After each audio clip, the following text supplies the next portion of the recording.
로마서는 서신서입니다. 편지글입니다. 그래서 편지의 형식을 알면 본서를 이해하는 데 도움이 됩니다.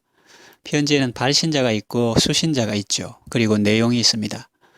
발신자는 1절에 나온 바와 같이 예수 그리스도의 종 바울입니다. 수신자는 7절 말씀에 나온 바와 같이 로마에 있어 하나님의 사랑하심을 입고 성도로 부르심을 입은 모든 자입니다.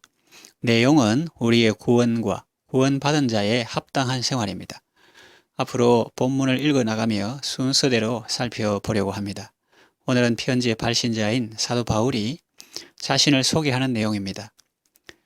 사람들은 자기를 소개할 때 고상하고 아름답게 소개하기를 좋아합니다. 비록 자신을 거칠고 투박하게 표현하는 사람이 있어도 다 상대방이 자기의 진심만은 알아주기를 원합니다. 그것은 좋은 일입니다. 자기를 사랑하지 않고 나쁘게 말하는 것은 건강한 사람의 자세가 아닙니다. 우리는 비록 부족하고 연약한 면이 있고 또 실수하기도 하지만 누구나 다 자신을 사랑하고 자신의 삶을 존중히 여깁니다. 중심이나 내면뿐만 아니라 외면도 그러합니다. 아무래도 사원보다는 사장님으로 불리는 것이 좋고 선생님보다는 교수님이 낫고 부장보다는 회장님으로 불리는 것이 훨씬 낫겠죠. 그렇게 불리는 것이 훨씬 좋게 들리지 않습니까? 직업에는 귀천이 없고 맡은 일을 소명으로 알고 기쁨으로 감당하면 그보다 귀한 일이 없고 아름다운 일이 없지만 기왕이면 다홍치마라는 말처럼 같은 값이라면 더 좋은 것으로 자기를 알리고 싶은 것이 인지상정 아니겠습니까? 그런데 여기 좀 세상 관점에서 보면 이상한 사람이 있습니다. 요즘 세상에 명함도 못 내민다는 말을 쓰죠. 그런데 이 사람은 세상에 내밀 만한 그런 명함을 아주 많이 가진 사람입니다. 학문을 많이 한 사람입니다. 요즘 말로 하면 박사 학위를 여러 개 가진 사람입니다. 또 권세가 있는 사람입니다. 나면서 로마 시민권 가지고 태어났습니다. 요즘 미국 시민 함부로 못 대하죠. 당시의 로마 시민권은 더 대단했습니다. 그리고 유대교에서도 인정받고 장래가 촉망되는 젊은이였습니다. 여행도 많이 했고 견문도 넓고 박학다식합니다. 세상이 알아주는 삐까뻔쩍하는 그런 이력들을 많이 가지고 있는 사람입니다. 경험이 많고 스펙도 화려합니다. 그런데 이 사람은 자기를 소개하면서 그 많은 명함 하나도 내놓지 않습니다. 그러면서 이상한 말을 합니다. 1절 예수 그리스도의 종 바울 그렇게 표현했습니다.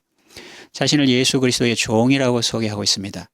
당시 종이 어떤 사람입니까? 주인의 소유가 아니겠습니까? 생사이어탈권이 주인에게 있었습니다. 살고 죽는 것이 주인 손에 달려 있었습니다. 자유민에 비하면 얼마나 불쌍하고 가련합니까? 그런데 바울은 자기를 종이라고 소개하고 있네요. 왜 그럴까요? 종이라도 다 같은 종이 아닙니다. 주인이 누구냐에 따라서 차이가 엄청납니다. 구약에서도 아브라함의 종 엘리에셀은 자기의 신분을 자랑스럽게 밝히죠. 우리 주인 아브라함이라고 말했습니다. 예수 그리스도는 우리의 좋은 주인이십니다. 나의 주시며 나의 하나님이십니다. 또 온 세상의 구주가 되십니다. 죄의 종이나 마귀의 종은 불쌍합니다. 그러나 여러분, 예수 그리스도의 종은 얼마나 좋습니까? 얼마나 행복합니까? 예수님을 섬기는 것은 우리의 기쁨이요, 보람이요, 자랑입니다. 사도 바울은 자신이 예수님의 종임을 정말 자랑스럽게 생각하고 있는 것이 분명합니다. 예수님 없는 자기는 생각할 수도 없다는 것이죠. 여러분은 자신을 소개할 때 어떻게 소개합니까? 거기 예수님이 들어갑니까? 예수가 내 종이라고 소개합니까? 예수님이 내 심부름을 잘해준다고 말합니까? 아니면 내가 예수님의 종이라고 나는 그분을 섬기는 사람이라고 말합니까? 아니면은 예수님과 아무 상관이 없는 사람으로 자신을 소개합니까? 자신을 어떻게 생각하고 있는가는 그 사람의 삶을 결정합니다. 바울은 예수 그리스도의 종임을 자랑스럽게 여기고 그분의 뜻 이루는 것을 기쁨으로 알고 절겨 순종하고 헌신하는 삶을 살았습니다. 주님의 기쁨이 곧 그의 기쁨이었고 주님의 눈물이 곧 그의 눈물이 되었습니다. 그는 자기의 삶을 산 것이 아니라 주님의 삶을 살았던 것입니다. 그 이유가 무엇일까요? 똑똑한 사람이 왜 그렇게 살았을까요? 그의 고백을 들어보십시오. 갈라디아서 2장 20절 내가 그리스도와 함께 십자가에 못 박혔나니 그런즉 이제는 내가 사는 것이 아니요 오직 내 안에 그리스도께서 사시는 것이라. 이제 내가 육체 가운데 사는 것은 나를 사랑하사 나를 위하여 자기 몸을 버리신 하나님의 아들을 믿는 믿음 안에서 사는 것이라.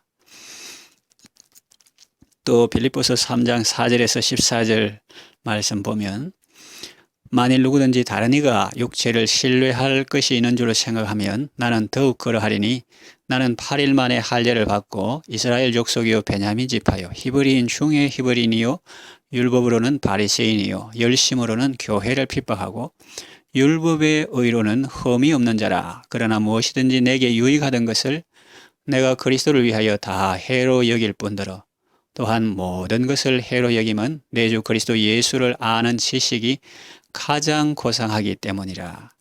내가 그를 위하여 모든 것을 잃어버리고 배설물로 여김은 그리스도를 얻고 그 안에서 발견되려 하매니 내가 가진 의는 율법에서 난 것이 아니요 오직 그리스도를 믿음으로 말미암은 것이니 곧 믿음으로 하나님께로부터 난 의라.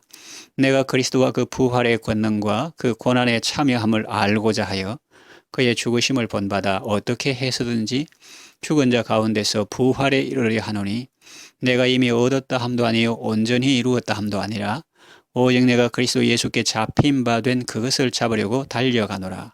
형제들아 나는 아직 내가 잡은 줄로 여기지 아니하고 오직 한 일 즉 뒤에 있는 것은 잊어버리고 앞에 있는 것을 잡으려고 표대를 향하여 그리스도 예수 안에서 하나님이 위에서 부르신 부름의 상을 위하여 달려가노라. 이것이 그의 삶의 가치요 목표였습니다. 이것이 바로 은혜로 구원받은 성도의 신앙 고백입니다. 내가 사는 것이 아니라 내 안에 주님이 나를 통해 사시는 인생은 아름다운 인생이요 복된 인생입니다. 왕이신 나의 하나님, 내가 주를 높이고 영원히 주의 이름을 송축하리이다. 이렇게 고백하며 이렇게 사는 사람은 복 있는 사람입니다. 오늘도 영광의 주님 모시고 기쁨으로 살아가는 여러분 다 되시기를 바랍니다. 기도합니다. 하나님 아버지, 예수님을 통해서 구원받게 하시고 그 예수님을 나의 주로 모시고 살게 해주셔서 감사합니다. 예수님을 주로 모신 인생은 부족함이 없고 길 잃을 염려도 없습니다. 예수님을 모시고 살 때 가장 아름답고 가치 있고 행복합니다. 평생 예수님을 나의 주로 나의 왕으로 모시고 살게 하소서. 예수님을 통해서 하나님 아버지의 모든 사랑과 은혜와 자원을 공급받아서 선한 열매 많이 맺는 삶을 살게 하소서. 예수님의 이름으로 기도합니다. 아멘.